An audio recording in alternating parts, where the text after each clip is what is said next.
الحمد لله نحمده ونستعينه ونستغفره ونعوذ بالله من شرور أنفسنا ومن سيئات أعمالنا من يهده الله فلا مضل له ومن يضلل فلا هادي له أشهد أن لا إله إلا الله وحده لا شريك له وأشهد أن محمدا عبده ورسوله صلى الله عليه وسلم لا نبي بعده. قال الله تعالى في كتابه الكريم يا أيها الذين آمنوا اتقوا الله حق تقاته ولا تموتن إلا وأنتم مسلمون. وقال تعالى يا أيها الناس اتقوا ربكم الذي خلقكم من نفس واحدة وخلق منها زوجها وبث منهما رجالا كثيرا ونساء واتقوا الله الذي تساءلون به والأرحام إن الله كان عليكم رقيبا.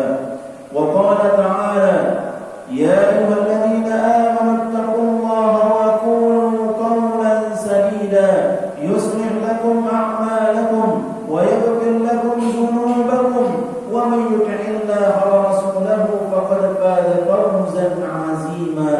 أما بعد فيا عباد الله أوصيني وإياكم بتقوى الله لعلكم تفلحون. Ma'asyiral muslimin, a'azzani Allah wa iyyakum.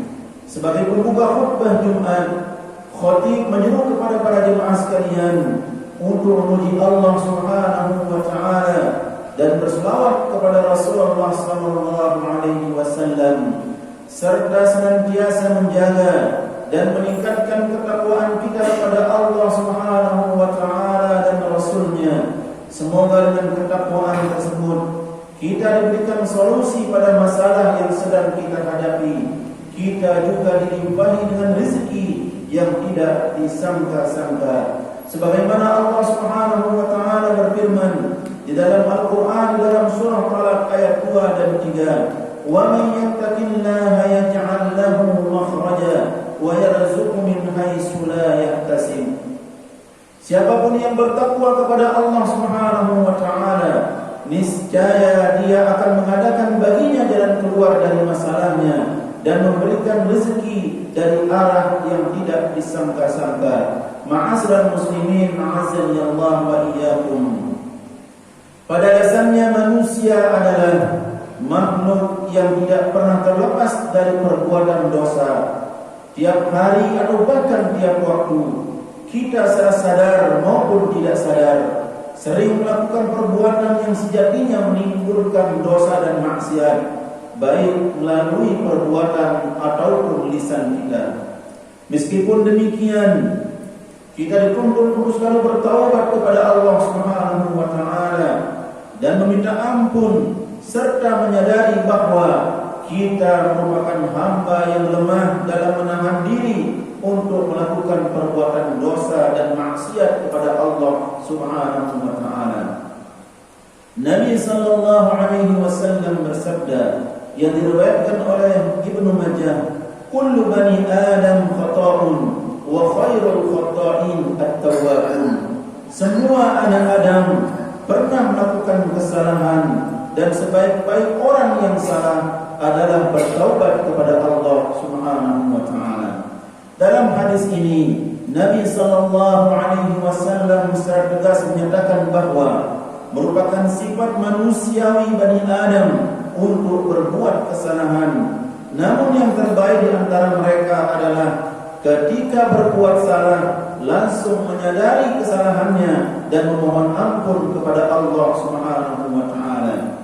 Kita semua harus yakin bahwa Allah Subhanahu wa taala merupakan Allah yang Maha Pengampun atas segala dosa yang diperbuat hamba-Nya, baik secara sadar maupun tidak sadar.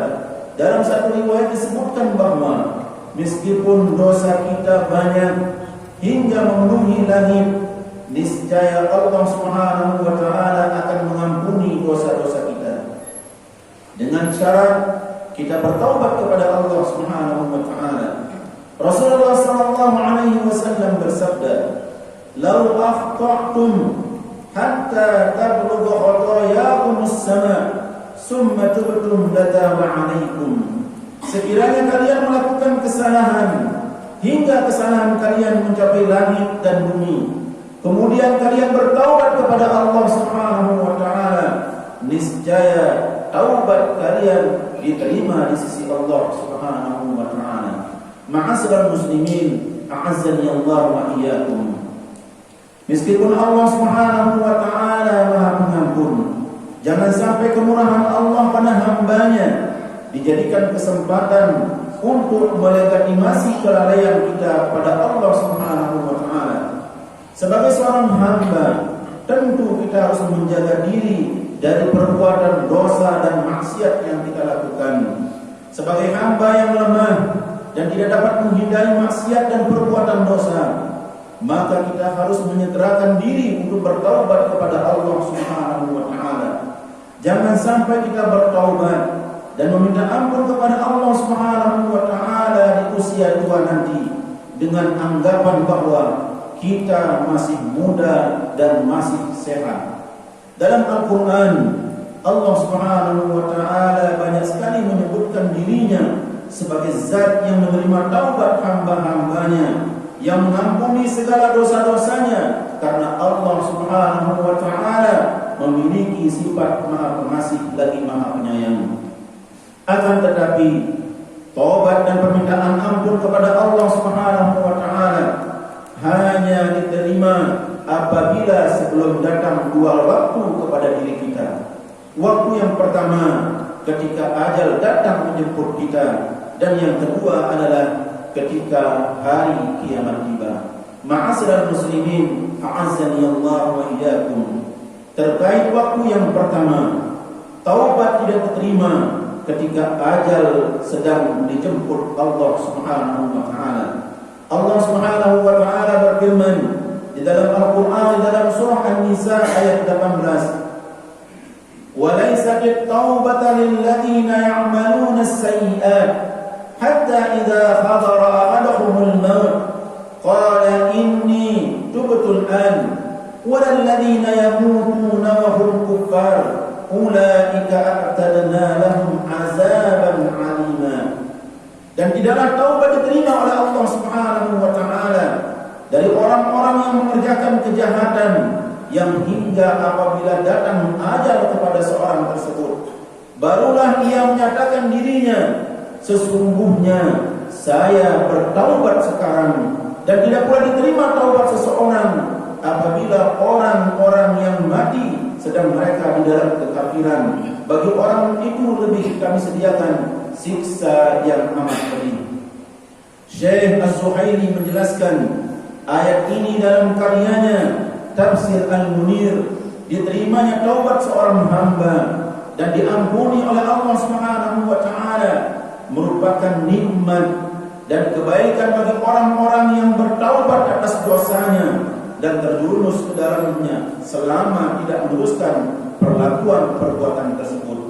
Para hamba Allah Subhanahu wa taala melakukan sesuatu kemaksiatan disebabkan karena adanya faktor hawa nafsu dan godaan syaitan, sehingga mereka pun bertaubat sebelum nyawa berada di ujung kerongkongan. Bahkan taubat masih diterima di saat seorang hamba menyaksikan malaikat yang sedang diambil ruhnya.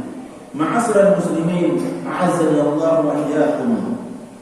Adapun waktu yang kedua di mana taubat seorang hamba tidak diterima oleh Allah Subhanahu wa taala jika telah datang hari kiamat tiba. Sebagaimana Allah Subhanahu wa taala berfirman di dalam Al-Qur'an, di dalam surah Al-An'am ayat 158, "Hal yanzuruna illa an ta'tiyahumul malaikah aw ya'tiya rabbuk aw ya'tiya ba'du ayati rabbuk yawma ya'ti ba'du ayati rabbuk la yanfa'u nafsan imanuha lam takun amanat min qablu aw kasabat fi imaniha khairan qul intaziru inna muntazirun."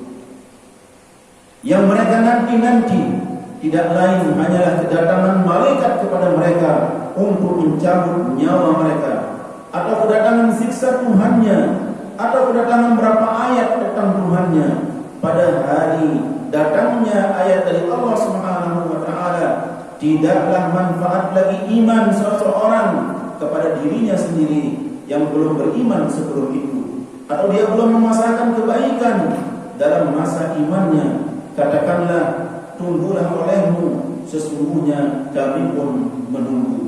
Ma'asyiral muslimin, a'azzani Allah wa iyyakum. Dari penjelasan yang telah kami paparkan, hendaklah kita mulai berbenah diri dan bermuhasabah untuk merenungkan kembali hal-hal yang sudah kita lakukan selama ini. Mulailah kita beristighfar dan memohon ampun kepada Allah Subhanahu wa taala. Memohon ampun kepada Allah Subhanahu wa taala, meminta maaf kepada keluarga, kerabat hingga teman dan orang-orang yang pernah kita sakiti hatinya.